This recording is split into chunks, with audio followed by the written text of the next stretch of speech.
Walang confidential funds ang Naga City. Yan ang pangako ng bago at kauna-unahan nilang babaeng alkalde na si Mayor Leni Robredo. Habang sa Maynila, problema sa basura ang unang aatupagin ng nagbabalik na si Mayor Isko Moreno.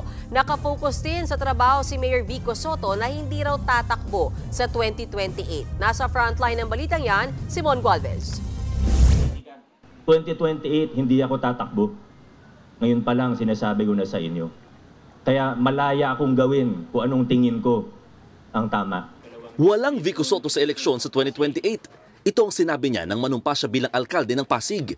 Ikatlo at huling termino na ni Mayor Vico kaya may ilang umaasa na tatakbo siya sa national election sa 2028. Pero pangako ni Vico, bukas siya sa unity pero dapat managot ang mga dapat managot. We extend a hand of peace. We extend a hand of unity.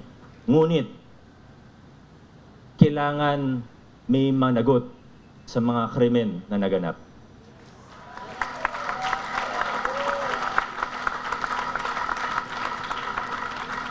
Una na po dyan, nag-viral lang yung building permit na yan pero hindi naman yan yung talagang problema.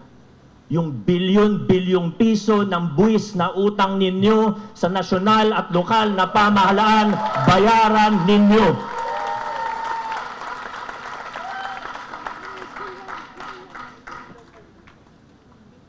Di po ako galit. Nagpapaliwanag lang. Balik politika naman ang dating vice-presidente tumakbong Pangulo noong 2022 na si Attorney Leni Robredo bilang kauna-unahang babaeng alkalde ng Naga City. Tulad ni Mayor Vico, wala rin daw balak tumakbo si Mayor Leni sa 2028. Kasalanan lang ako. Kaya iko-considera ko lang mag-national, magkaayos ko na yun. Gaya rin ang panunungkulan niya bilang Vice President, hindi rin hihingi ng confidential funds si Naga City Mayor Leni. Hahaliunta na ang confidential funds. Kaya makakaasa ka mo na sa masunod na taon, mayo na ang item na ini sa satong budget. Inulunsad din ngayong araw ang My Naga app. Tampok dito ang iba't ibang impormasyon ng lungsod gaya ng emergency hotlines, mga proyekto at ulat kung saan napupunta ang kanilang pondo.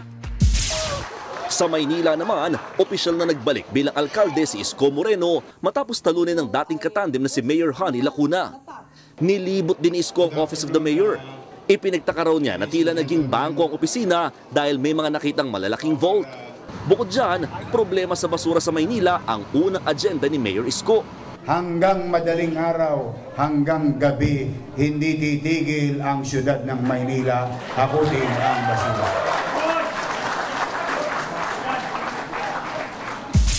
Ikatlo at huling termino na rin ni Mayor Joy Belmonte sa Quezon City. Flood-free na Quezon City ang target ng Mayora.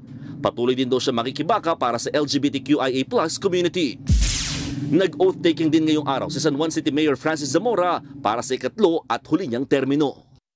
Nagbabalita mula sa Frontline, Mon Gualvez, News 5. Mga kapatid, Mean Los Baños po, huwag magpahuli sa mga balita at impormasyong dapat ninyong malaman. Para sa mas malawak na balitaan at diskusyon, mag-follow at mag-subscribe na sa social media pages ng News 5.